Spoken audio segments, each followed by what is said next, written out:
To talk about pilgrimage. Yes, before Pope Francis passed away, he gave us this wonderful Jubilee year of hope. And so my talk has a little bit to talk about pilgrimage, a little bit about Jubilee, and a little bit about hope and how we can all live that out in our lives. And so I was asked to do this talk because I'm a kind of a veteran pilgrimage or pilgrim. I do many pilgrimages. Actually, I've done many pilgrimages here in Wisconsin. So there's this way of pilgrimage that's called the Wisconsin Way. And is anyone familiar with the Way of St. James, the Camino de Santiago? Oh, very good. Awesome. Well, we have one of those right here in Wisconsin, and it's called the Wisconsin Way.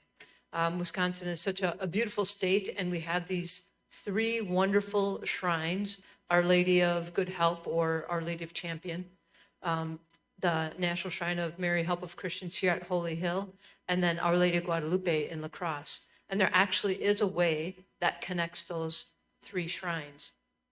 So when I was I used to be a youth minister. Now I'm the sacristan up here at Holy Hill. So if I look familiar to some of you, you see me running around Holy Hill, especially in the back, getting things ready for Mass and recruiting some of you to do some of the work there at Holy Hill. And I appreciate all your help.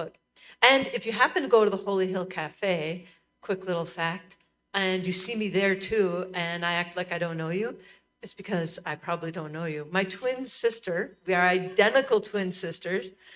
We are very, very identical. Her name is Ellen, and she manages a cafe, and I manage the sacristy. So there's two of us here at the Hill. So if you run into us and you're like, wow, you changed clothes, and why are you making my sandwich? I thought you were up there. It's because it's Ellen. So, but before I was a sacristan here at Holy Hill, I spent many years as a youth minister at St. Peter in Slinger. And one of my, I think it was my second year there, back in 2014, I had one of my confirmation girls came to me. It was like, I think it was like in January or maybe February. She came to me and she said, "Hey, Eileen, did you see this thing? There's this priest who walked like this Wisconsin Way thing from Our Lady of Good Help to Holy Hill. And we had this, at Slinger, we had this pilgrimage that we did every year with all the kids where we walked from Slinger to Holy Hill on the Ice Age Trail. It's 10 miles, and we would spend the day walking that way and stuff." She's like, "But he walked from Our Lady of Good Help in Champion, Wisconsin," back then it was called that, not Our Lady of Champion, and to Holy Hill. And this spring, he's doing it with the seminarians. She said, "What's with girls? Girls can do it if seminarians can. Let's do it, Eileen." And so I was like, okay, let me take a look at that. So I did a little research. I got to know Father Andrew Kurz, who started the Wisconsin Way back in 2013. And he shared with me some of the stuff that he was doing. And when the seminarians walked it, I went and supported them and helped them out with things they needed. And I learned more about the Wisconsin Way. And so a month later, after the seminarians did it, we girls did it. So we did it in 9 days. They did it in 11. And thank you. But it really was a wonderful thing to learn about pilgrimage. So that's what started me on the way of pilgrimage and walking with these young people. It was really a fascinating journey, because pilgrimage is so much more than just a walk. It's so much more than just trying to get from point A to point B. It really is more of a spiritual journey. And so the really amazing thing, that's why so many people go and go to Europe and do a pilgrimage, the Way of St. James. There are several pilgrimages in Ireland, in Italy, the Way of St. Francis, or many others.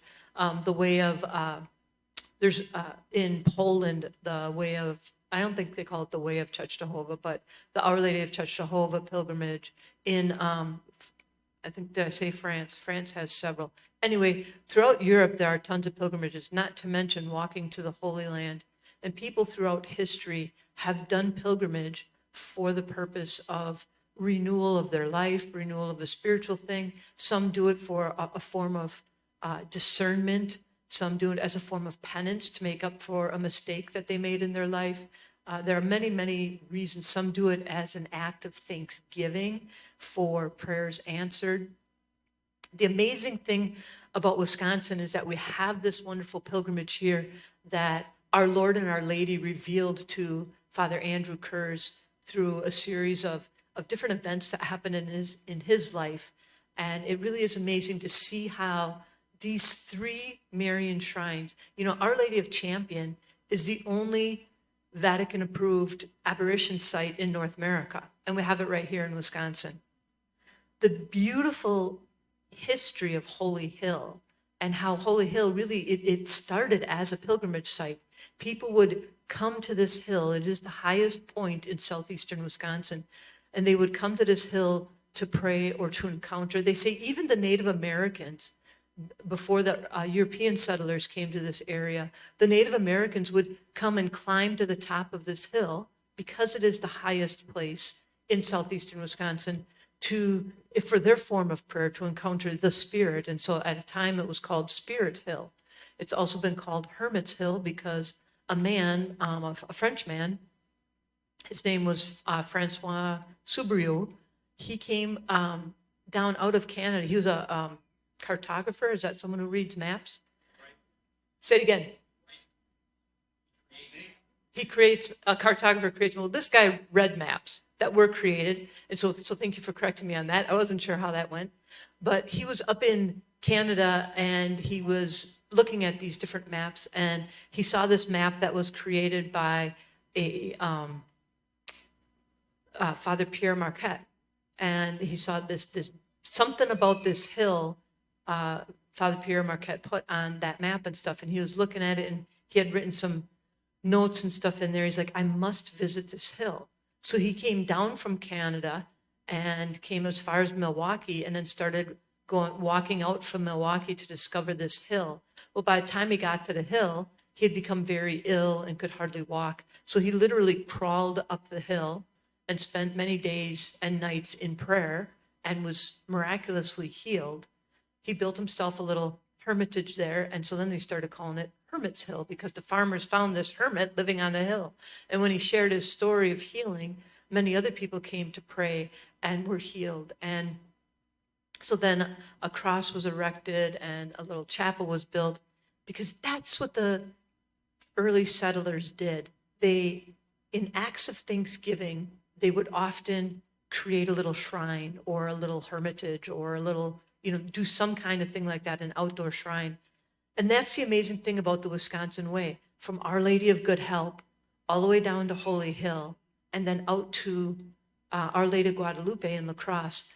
The Wisconsin landscape is dotted with these little shrines of thanksgiving, shrines of penance, and things like that. And the other amazing thing about the Wisconsin Way is that our Lord and Our Lady have been at work on this for, I think, centuries. The Ice Age, the National Scenic Ice Age Trail was built by the government, by actually Ray Zillmer. He had this vision of building hiking trails similar to the Appalachian State Trail. And so he established this National Scenic Ice Age Trail. And the Ice Age Trail, what he did was he took a look at the map of where the Ice Age descended to. And then, so it's called the Ice Age Trail because as far as the ice descended, that's where the trail went. So if you look at the trail, it kind of goes like this through Wisconsin because it came down in a certain area. And so that it kind of zigs around Wisconsin like that. And so the Ice Age Trail follows how far the ice had descended. And then, so the part above the Ice Age Trail or north of the Ice Age Trail is very rocky and has lots of kettles and moraines. That's why this is called the Kettle Moraine. But then there's the area that the Ice Age did not descend to, and that's more of the rolling rural farmland that you see in southwestern Wisconsin. So he built this Ice Age Trail that literally connects Our Lady of Good Help to Holy Hill. So you walk very much of the Ice Age Trail on the way there. From Holy Hill out to Our Lady of Guadalupe, we have rails to trails. It's amazing. Again, the government took these old railroad beds and turned them into bicycle hiking trails. And you could follow most of these trails all the way out to La Crosse, to Our Lady of Guadalupe. I've walked the entire distance. In 2017, I did a solo hike all by myself I took my dog with me, but she only made the first 10 days. I had to have my sister come pick her up. I couldn't keep enough calories in her. So I had to Ellen, you got to come get Zoe. But I finished the walk by myself. But it took me 29 days to walk from Our Lady Good Help to Holy Hill and out to Our Lady of Guadalupe. And I like to do the math. I actually did the math on how much time I spent on the trail versus on rural roads and stuff. You know, when you do the Way of St. James, they say less than 25% of the Way of St. James is actually on trails. Most of it is on some pretty busy roads. Is that correct? You said you did it? Oh, but you're at the St. James. When you do the Wisconsin Way, I did the math. 67% of the time you are on trails. And the rest of the time you're on rural country roads. There are very few busy highways that I traveled because I didn't want to travel on busy highways. So it was really an amazing journey from there to here. But all along that way, along the Ice Age Trail, along the Rails to Trails, it's amazing as you walk, you find these what we call spiritual hotspots. The spiritual heritage of Wisconsin is so great that all along the way you find these little roadside shrines and chapels that people built as acts of thanksgiving for prayers that were answered. They prayed for healing for a family member, or they prayed for the, safety or whatever else. Their prayer was answered, and that's how our ancestors responded to God's movement in their life. They responded with a movement of their own. And so that's really the beautiful thing about the Wisconsin Way, is to witness this spiritual heritage and to witness, those roadside shrines stand as a witness of God's movement in our lives. So many people, and especially in today's society, want to tell you that, God doesn't work miracles anymore. That was something of the Gospels or of the Old Testament or something. That is not true. It is very much alive in today's life today. Walking the Wisconsin Way, the amazing thing about walking it is that as you set out as pilgrims, like I said, we all set out with, every pilgrim who sets out with some purpose in mind. And that purpose can be you're discerning a specific decision in your life, you're making an act of penance. But I think most often for us, we set out on pilgrimage as a way of, it's time to take a little renewal or check of my life again. We are all pilgrims. All of us are pilgrims on this life, this journey from God to God, from womb to tomb. We are pilgrims on the journey. And it is good every once in a while to pause from the busyness of our life and to walk with God and say, all right, I set out, these were my goals. How am I doing toward those goals? If you think about it, the pilgrimage is a great time to discern our purpose in life, right? What is the purpose of life? Who can tell me what the purpose of life is? That's our destination. What's our purpose?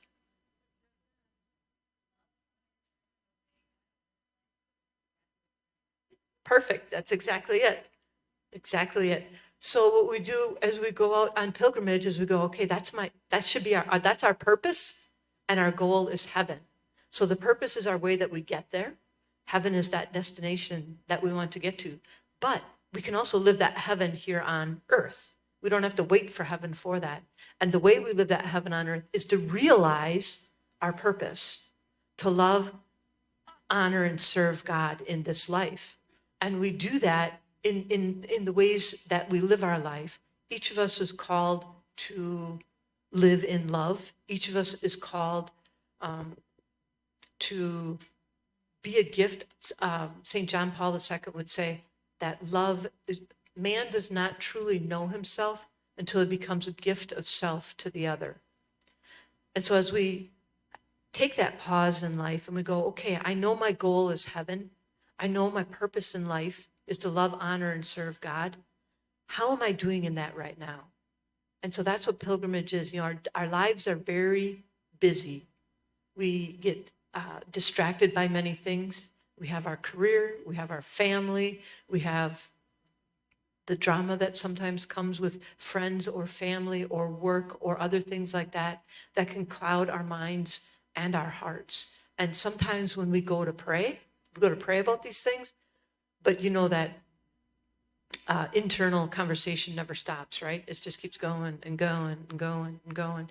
And we rarely have time to pause and listen to that small, still voice of God. Pilgrimage, the wonderful thing about pilgrimage is it's an act of movement and as an act of meditation. So as we're moving, we tire our bodies, we tire our minds, and eventually, and we literally like empty ourselves. That was the beautiful thing about walking alone for 29 days, is I didn't have a lot of people to talk to except when I would stop and get something to eat or whatever.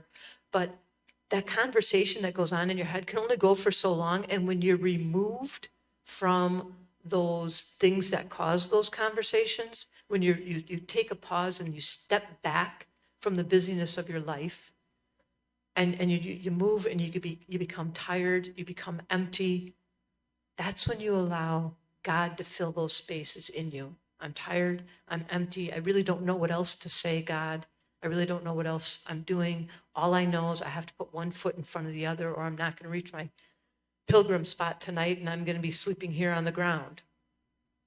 And that becomes really your mantra. We walk the Wisconsin way with a mantra: pray with Mary, walk with Jesus. Because as you walk the Wisconsin way, or any way, any pilgrimage that you do, eventually you get tired. The people who walked the walk to Mary yesterday, 22 miles, at a certain time they got tired, they got empty, and they were able to allow the Lord to enter that space and to answer those deeper questions in life. How am I doing, God?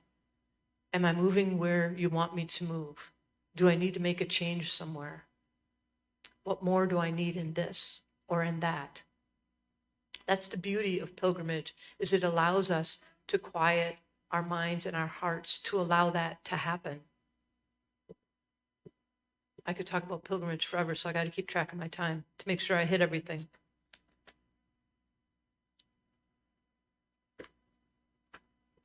The other amazing thing about pilgrimage is, as we walk the Wisconsin way, the pilgrimage, our lives are a pilgrimage, and our lives are a series of ups and downs. Our lives are a series of abundance and need, and our lives are a series of decisions and things, sometimes detours, obstacles that happen in our life. The same thing happens on pilgrimage. When you walk pilgrimage, there are going to be days when you're feeling great and you just keep moving and your backpack's not too heavy and you got plenty of food and stuff. And then there are going to be days where the sun is just beating down on you and you drink up all of your water and you suddenly need more water, or you trip and you sprain your ankle and you need a lift or whatever else. You get overly sunburned and you're out of suntan lotion and stuff. Along the pilgrimage way, the beautiful thing about it is you come to realize your own vulnerability, and that I'm not here to provide for myself. I'm not meant to walk this journey alone. Even though I walked alone in 2017, I wasn't alone because A, the Holy Spirit was with me, but B, I would walk through towns and things like that. And the amazing thing is, some of us are built to walk pilgrimage. Some of us aren't necessarily able to walk that way, but it's amazing how many people come forward and say, hey, what are you doing? And, we were like, oh, walking pilgrimage. The priest who blessed us up at Our Lady of Good Help, he said, now when anyone asks you along the way, where are you going? You tell them, heaven. So people would come and go, hey, where are you going? We're like, heaven. And they're like, really? No, what are you doing? And so then you tell them, and they're like, what can we do for you? And they sometimes would like bring us food, or one of the girls had some really bad sunburn. She's like, I got an aloe plant inside. I'm going to go get you some aloe. Or someone else had really bad blisters and we were out of Band-Aids. They're like, you guys keep walking. I'm going to drive over to the store and get some Band-Aids and bring them back to you. It's amazing how you encounter the generosity of others and you open yourself to receive that. So often in life, a lot of us, I think, can walk around. we all have a tendency to walk around in our little pods, right? I'm worried about what I got to do today, the things I need to do, and I might, give a head nod to somebody or whatever as I'm walking along the way, or in the grocery store, I might, hey, how's it going? But the thing about pilgrimage is, you come face to face with your own weakness and vulnerability, and you open yourself to receive the gift of the other. And then the other thing is, you also realize that we're meant to be a gift to them as well. And we open ourselves. Pilgrimage teaches you to open yourself to the other, to literally step outside of your own self and see that other person, not just go, oh yeah, it's another person, but actually to see the gift of God in them and to receive their story. And sometimes the most we can offer to another person is that. The greatest gift you can offer another person is to recognize their dignity as a child of God and to receive their story and to love them in that story. And pilgrimage, it's amazing how many people you encounter along the way that open you up to do that. Because again, we all get into our little routine in life and we just go here and there and not necessarily, sometimes I think I'm driving to work and I see all these people driving past me in their cars and they're all in their own little bubbles and worrying about what's going on to work and things like that. And I'm like, child of God, child of God, child of God. I wonder what her story is. I wonder what his story is. Because that's what we're really meant to do. That's how we discover God, is by discovering him in the other. To what is our purpose in life?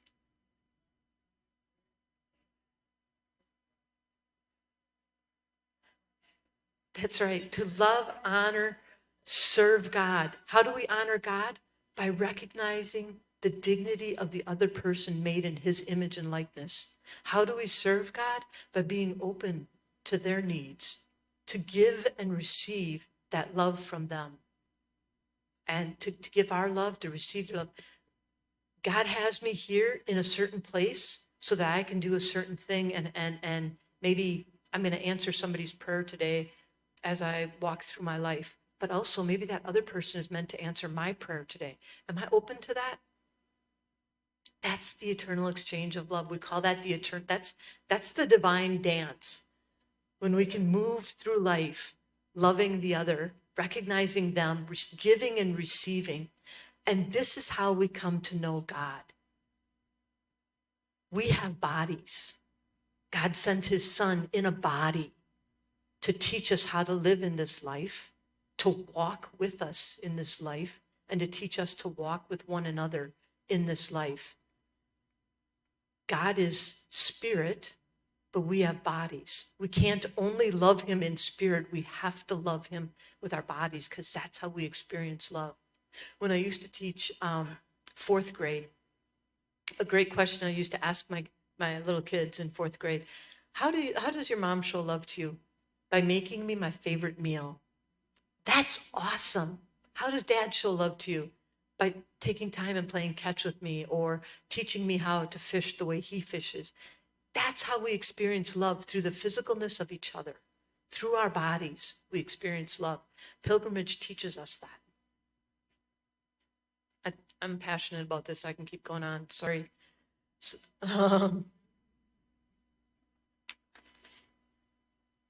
St. John Paul II, in 2000, he opened the Great Jubilee year of 2000.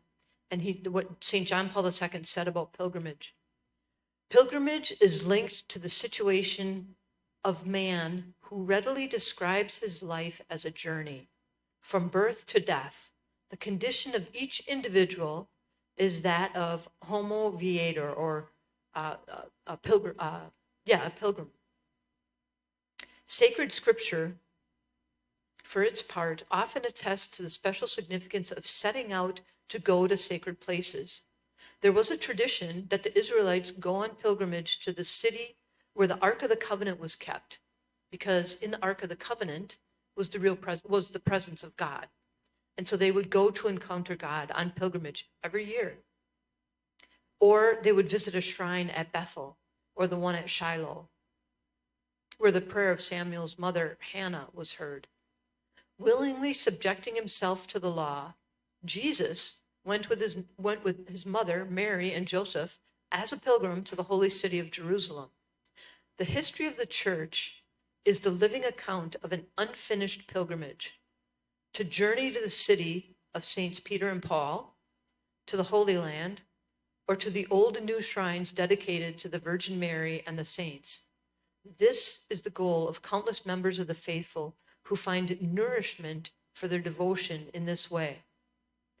Pilgrimages have always been a significant part of the life of the faithful, assuming different cultural forms in different ages.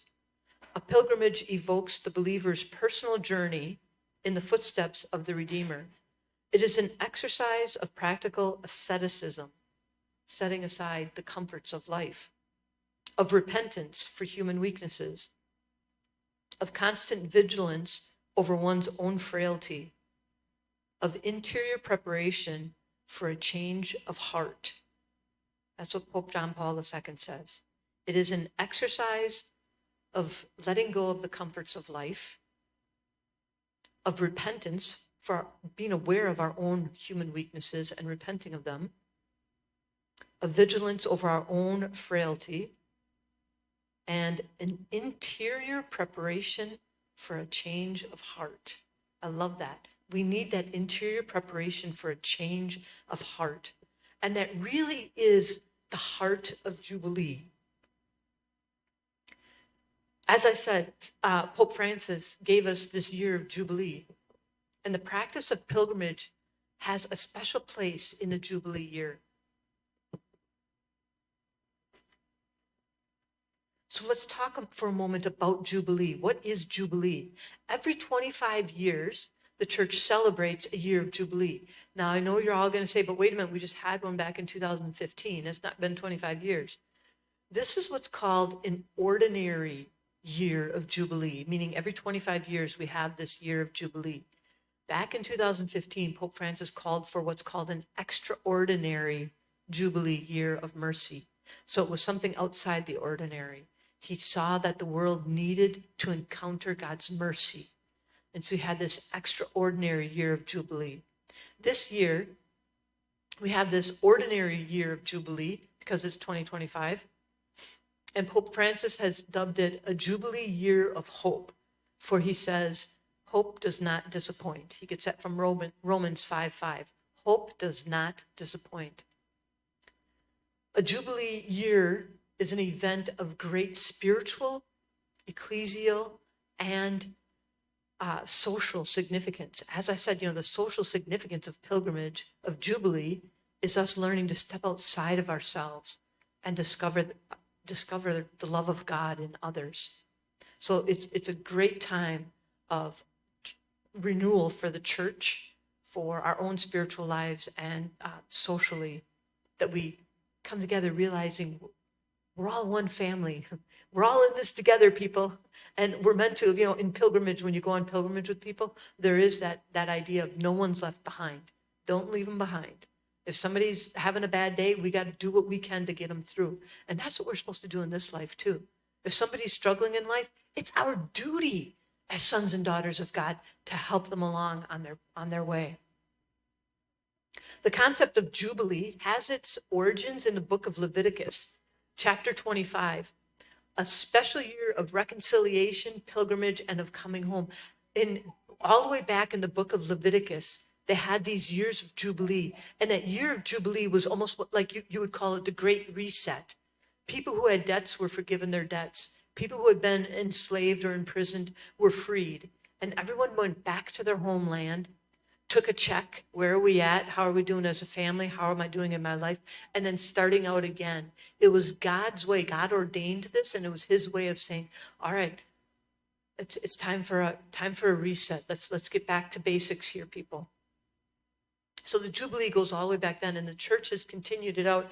I forget what the name of the Pope who started it, and I think it was back in the 1100s. They started declaring these Jubilee years every 25 years.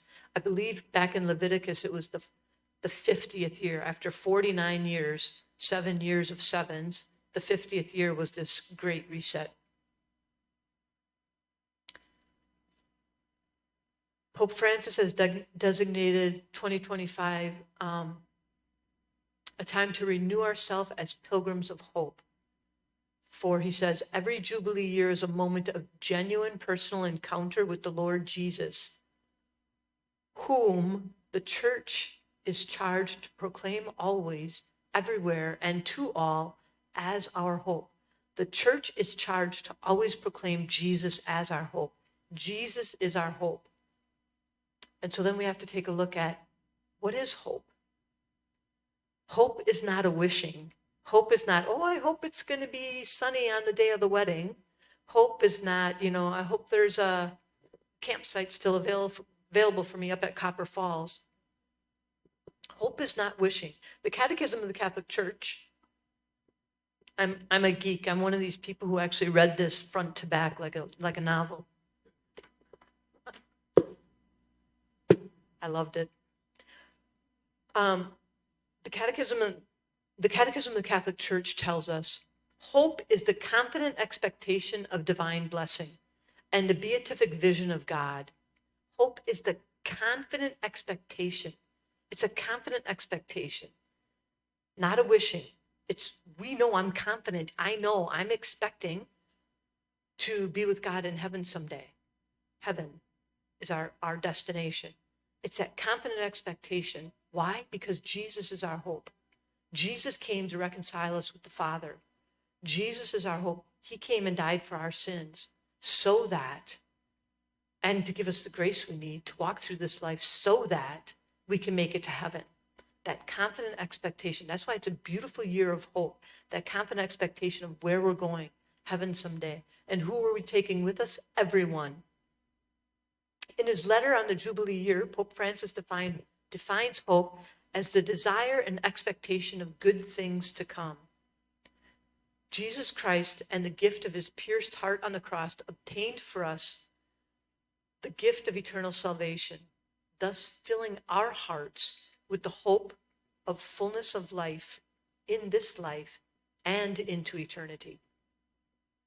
Pope Francis also says, Christian hope does not deceive or disappoint because it is grounded in the certainty that nothing can separate us from God's love.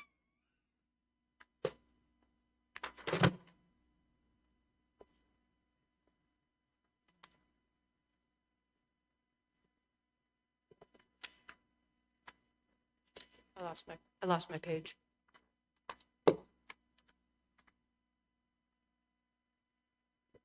So, pilgrimage in this year of Jubilee, there are many ways of making pilgrimage. We can pilgrimage. I don't expect every one of you in this room is going to make a pilgrimage from Our Lady of Good Help to Holy Hill, much less out to Our Lady of Guadalupe. But there are ways of making pilgrimage as family. You can make a pilgrimage by walking from your home to Holy Hill for a purpose of obtaining the Jubilee indulgence, or for that purpose of making that pilgrimage. For pilgrims who go to Rome, there are 4 holy doors in a Jubilee year, and they are at the 4 major basilicas in Rome.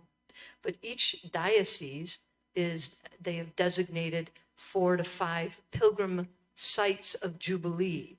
And Holy Hill is one of those sites. In the Archdiocese of Milwaukee, we have 5. We have the Cathedral of St. John the Evangelist. We have the Basilica of St. Jehoshaphat on the south side. The Archdiocesan Marian Shrine, which is on 68th Street in Wauwatosa. And then the Schoenstadts in Waukesha, they have a shrine there. And then Holy Hill.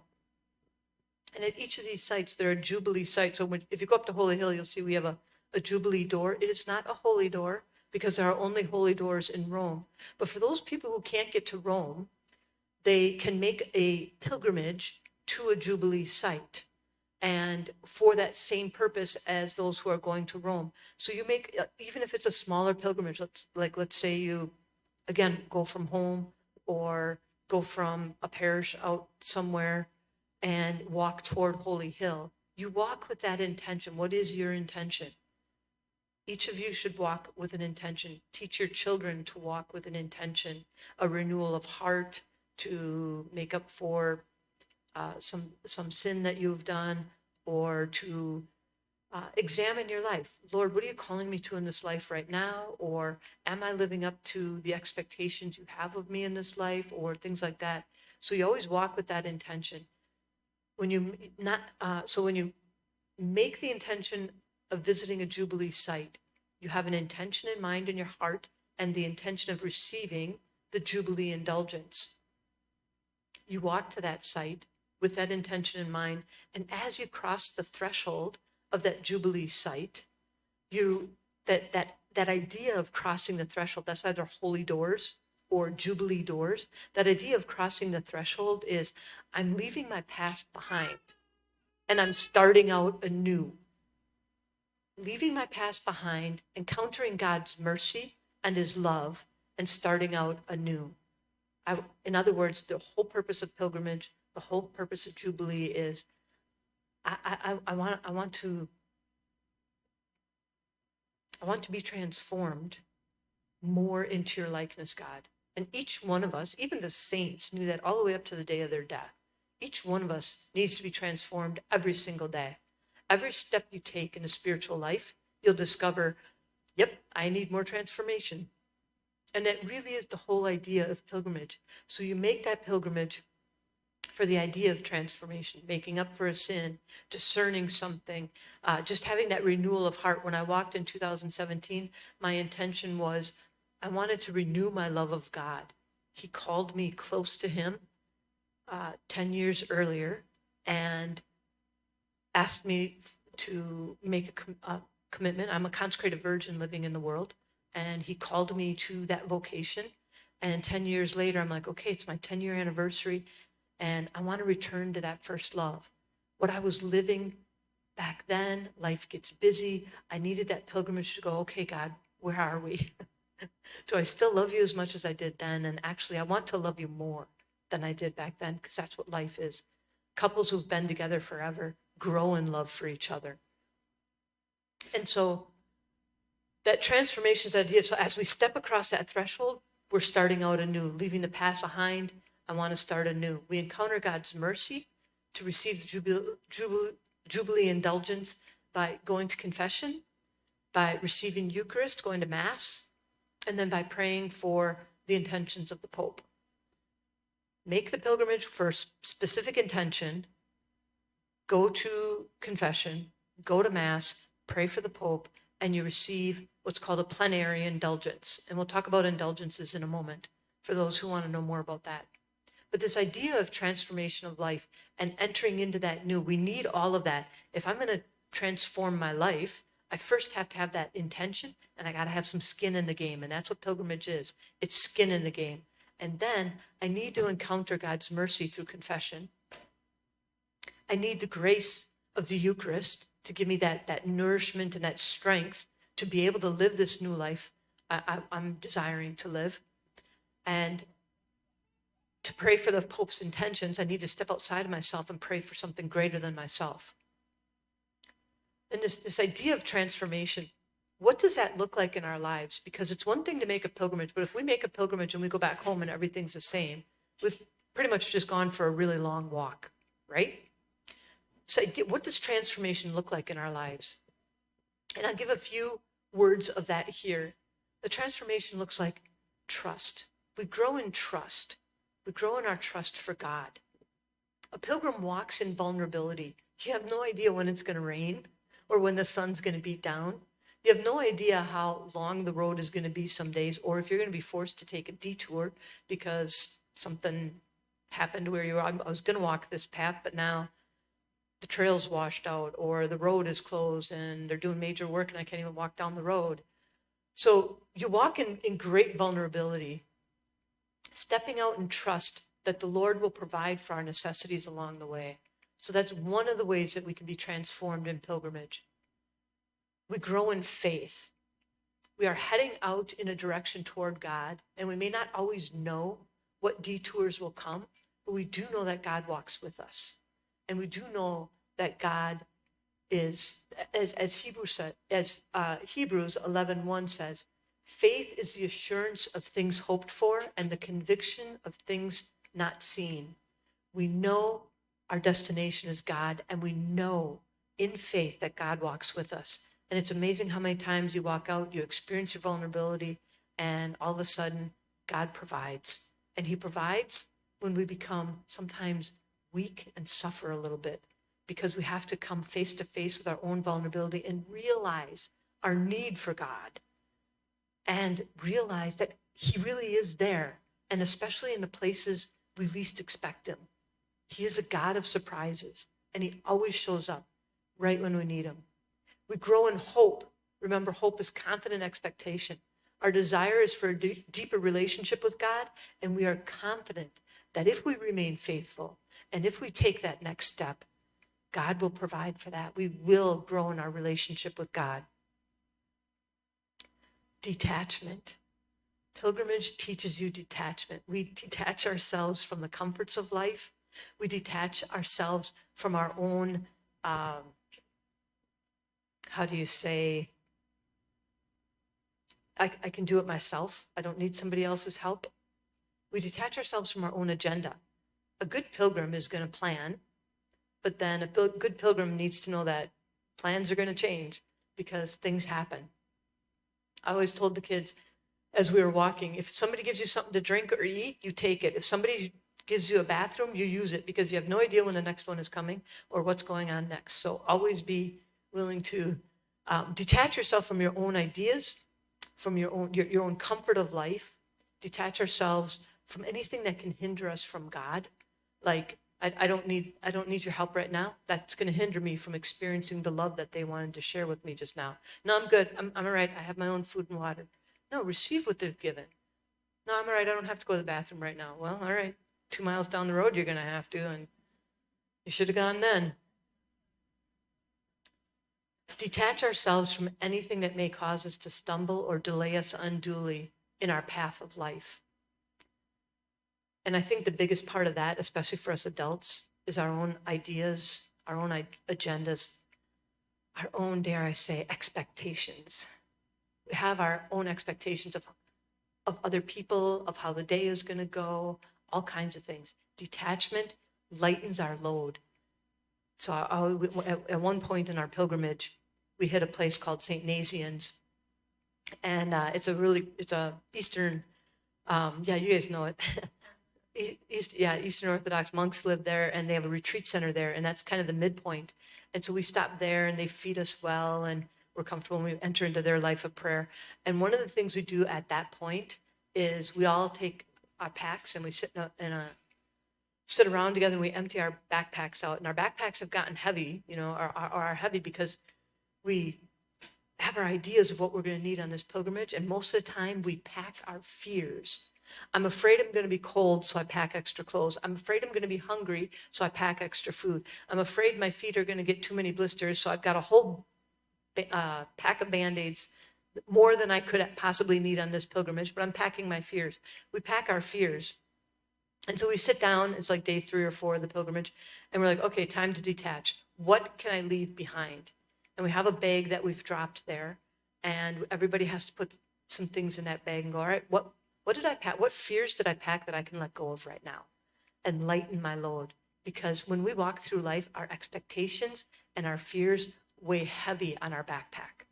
And so pilgrimage teaches you that detachment from those things so that you can move more quickly, more easily through life and really respond to the movement of God and the movement to the other much more agilely when we detach ourselves.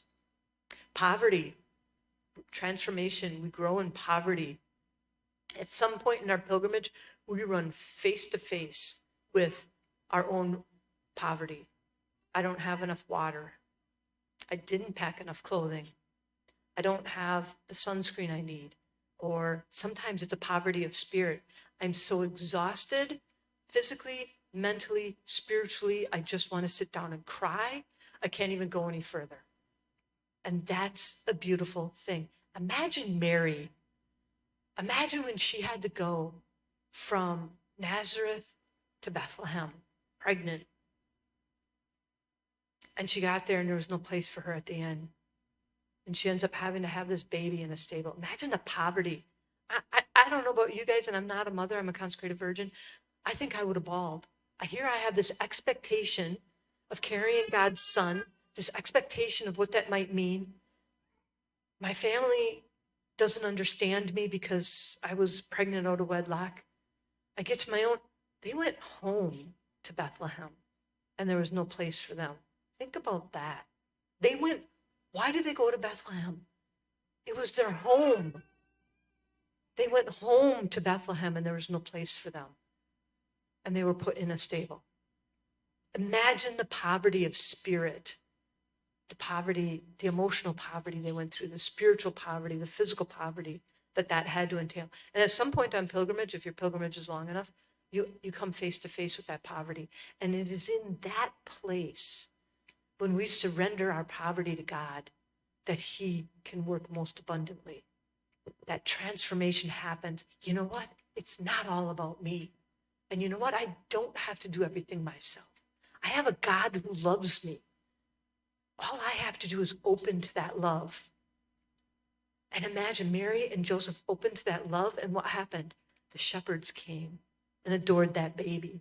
The 3 kings came, and they were filled abundantly. People came to visit them. Poverty is another transformation we experience in pilgrimage. Charity, as I said, we grow in love for God as we grow in love for the other. That willingness to share, even in our poverty, even the little bit we have. I only have half a bottle of water left, but my walking partner ran out. I'm going to share my little bit that I have left because I don't want them to not have what they need to make it on the way. And even in this pilgrimage of life, as we're like, well, I only have a little, but we have to share the little we have, lest the other not have what they need to complete their journey in life. So that idea of charity, again, stepping outside of ourselves. And the last one, suffering. When we look at Christ on the cross, suffering, who's watched that movie, The Way of, is it called The Way? Yeah, The Way with, what's his name? Martin Sheen, yeah. There's a favorite line in that movie, The Way. It's about the Way of St. James. And they get just to this place where they ended up not having a place to stay that night because the place they were going to stay was really weird. So they were camping out that night. And then they're sitting around the campfire going, oh, now we're real pilgrims. And, one of them says, what do you mean we're real pilgrims? Well, pilgrims must be poor and they must suffer. And one of the characters in the story says, well, that's fine, but we shouldn't have to, suffering is something we encounter, but we shouldn't have to impose undue suffering on ourselves and things like that. And it's like, well, actually in suffering, when we do, like, think about what is fasting? We're imposing suffering on ourselves. Why? So that we can learn the greater mysteries of life that Jesus taught us on the cross. That idea of suffering and getting uncomfortable. We weren't made to be comfortable in this life. We were made to share with one another what we have. We were made to suffer and struggle. Why? Because it makes us stronger. Think about an athlete. An athlete suffers all the time. Imagine the suffering an Olympic athlete puts themselves through to make it to the Olympics. Why do they do that? So that they get stronger and achieve their goals. We too need to learn to accept suffering in our life and not shrink from it, because the more we shrink from suffering, the less we are like Jesus. One of my favorite reflections that St. Faustina has of Jesus in the cross, she says that Jesus said to St. Faustina, he showed her a vision of, she saw a vision of souls that were crucified like Christ. And then she saw a second group of souls that were not crucified like Christ, but they were carrying their crosses with them. They were just carrying their cross, or they were holding their crosses in their hand. And then she saw a third set of souls, and this set of souls were not crucified like Jesus, and they were not carrying their crosses in their hands. They were dragging their crosses behind them and were discontent. And Jesus said, you see these souls? Those who are like me in the pain and suffering that they endure in life will be like me in glory. And those who resemble me less in pain and suffering will resemble me less in glory. Suffering is a part of the Christian life. It's where we grow in our love for God. We suffer. Think about, all right, how many mothers do we have here? You guys know suffering, right? And what you suffer for your children. And we are meant to suffer for one another because that's a gift of self. And most of the time we suffer, but it can be difficult, but it's also very joyful. When we can give our suffering for the sake of another, it becomes a joyful suffering. It becomes a redemptive suffering. And so suffering is part of pilgrimage. You're going to get blisters on your feet. You're going to go and want, and it's how we deal with those sufferings that we encounter helps us build the character that we need to endure the sufferings that we will endure in life, because life is difficult. I'm sure there are many other lessons of pilgrimage. These are just happen to be the ones that I was inspired to talk to you about. But I wanted to talk a little bit, I only have a few minutes left, and I wanted to talk a little bit more about making that spiritual pilgrimage in the way that you can do it. You know, like I said, you could do a walking pilgrimage, you could do a biking pilgrimage.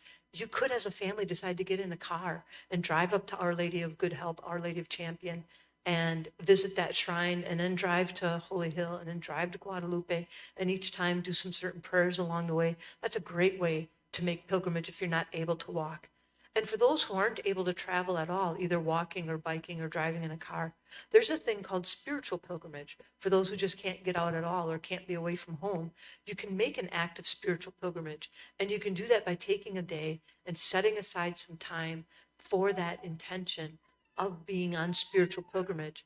And you make a certain devotional act, like perhaps you pray the Stations of the Cross with the intention of making that spiritual pilgrimage, or you pray through the mysteries of the rosary or some other act of devotion like that. And then at some point that day or a day close to it, you go to confession and you go to Mass and you pray for the Pope. You can make an act of spiritual pilgrimage and still receive during this Jubilee year that Jubilee indulgence, plenary indulgence. So there are many ways of making pilgrimage. When it comes to indulgence, many people, especially those who aren't Catholic, can be like, well, what is an indulgence all about? And an indulgence is, you know, making up for the sins. If we read in the Catechism of the Catholic Church, one of my favorite books, 1471 tells us there's the indulgence. Well, let me grab 1471 real quick.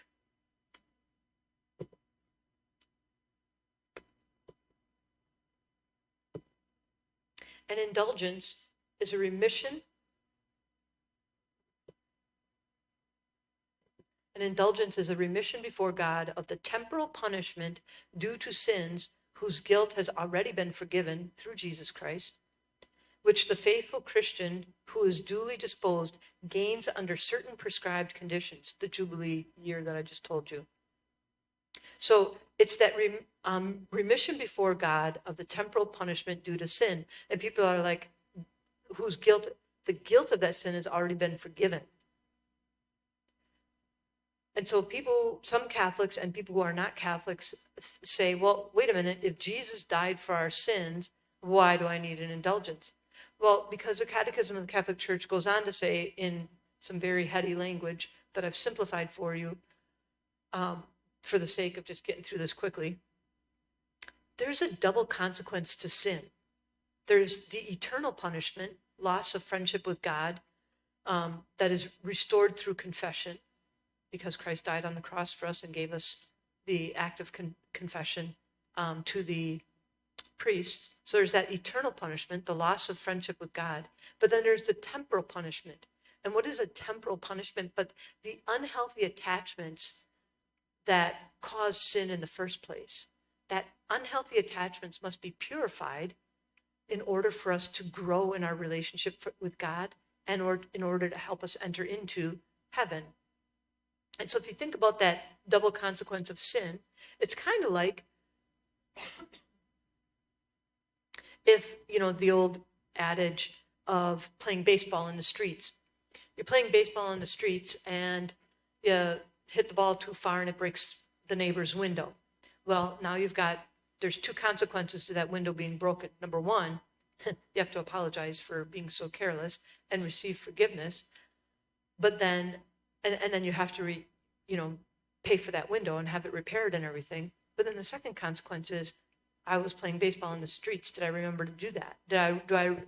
Will I remember to not be so careless with that and maybe go out to the fields to play baseball where there's not some glass around that can be broken?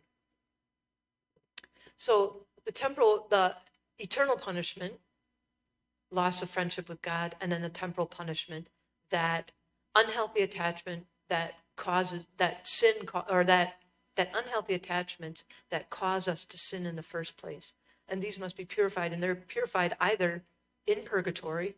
Thanks be to God, we have purgatory. What is purgatory about? It's helping us right our attachments. What do I desire most? If I desire anything over God, that has to be purified in purgatory first before I can enter heaven. Because the only thing that enters heaven is that which is so completely conformed to God. If there's anything I love more than God, I have to be purified of that. Because God is all, and we receive all through God. Anything else is that stumbling block that prevents us from achieving our goal, which is heaven.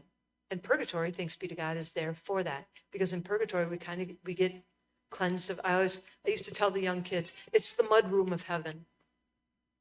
If you're out playing in the yard and mom calls you home and you come running in with dirty shoes and stuff, mom's like, stop right there.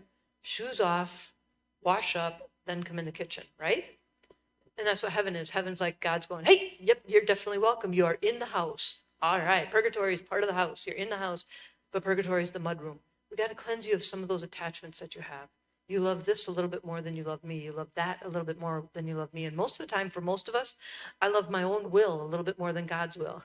My own expectations, my own ideas more than God's ideas and expectations. That's my stumbling block. And God's like, yeah, we need to purify some of that and conform your will to mine so that you can enter heaven.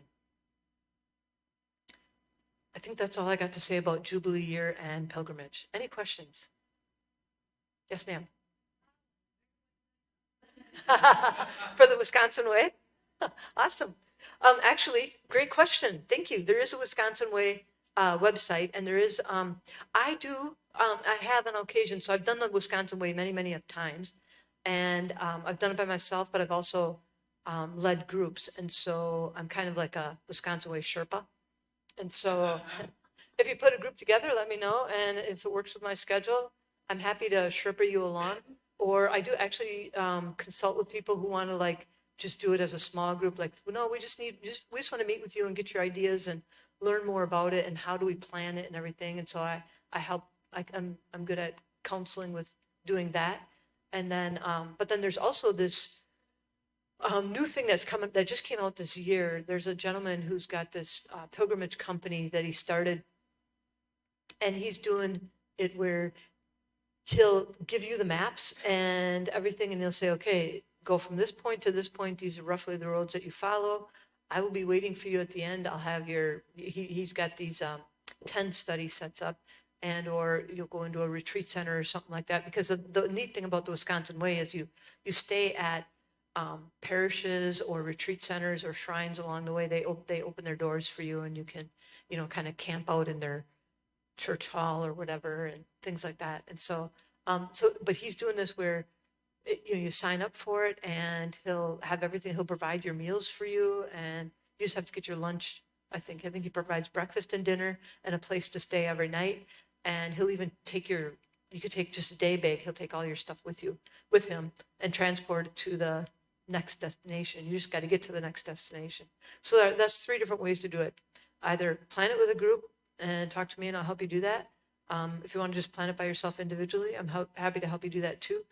I could walk with you, or I could just give you all of my knowledge and you could do it yourself, and then do this other one. The nice thing about me going along with you is I know the history of it. I've done it so many times, and I know each of the shrines, so I can walk you right up to the shrine and help you understand spiritual significance of it and stuff like that. I used to do it totally by myself, where I was both the physical Sherpa and the spiritual Sherpa. Then I started realizing these parishes, if I'm happy to walk with you as a parish, but I'll be your physical Sherpa because I know that. And I could be your spiritual, but you can't do both. It's hard to get through both. So the last couple times I did it, I had either a priest or a youth minister who came along with their group, and I just physically got them through the day. And then the other person was their spiritual Sherpa, which made it a lot easier. I wasn't as exhausted by the end of the pilgrimage. Yes, ma'am. Oh, great question. Thank you. There are many different ways to do it, but your average pilgrim is going to do about 13 to 15 miles a day. I'm going to say 13 to 15 is your sweet spot. Every once in a while, depending on depending on how trained you are and stuff, you could go just do 8 or 10 miles, or some people will go 17 or 18. The 13 to 15 is, like I say, it's your sweet spot because you're like, okay, I'm tired, I worked hard, I'm exhausted at the end of the day, but I made it. When you start getting closer to the 17, you're like, I don't know if I'm going to make it these last 2 miles. And then, the 10 is, if you need a rest day or something like that. I usually try to build in a couple of 8 to 10 mile days just because people kind of need that rest. When I did the whole thing, it was 460 miles I did in a month. I did take 2 what we call 0 days, where you hunker down for a day. You just stay at the same place, you rest, you refuel, you sleep a lot and things like that. But the amazing thing about pilgrimage is sometimes you get to the end of the day and you are exhausted and your feet are hurting so much they're throbbing.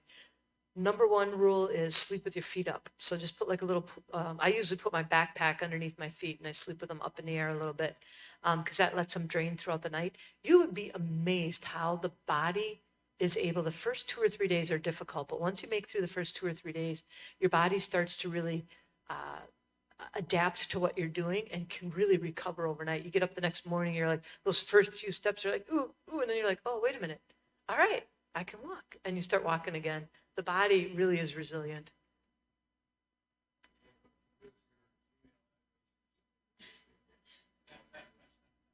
Great, great question. You can email me at sacristan, I'm the sacristan at Holy Hill. SACRISTAN at holyhill.com. Yes, ma'am.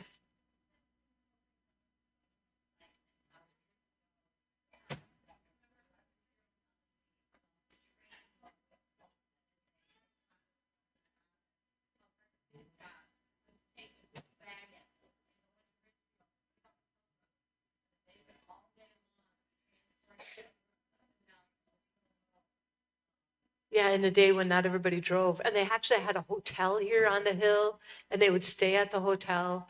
Yeah. Mhm. Yeah, the history of Holy Hill is beautiful. It's always been a pilgrimage site. Any other questions? I thank you for your attention. God bless you.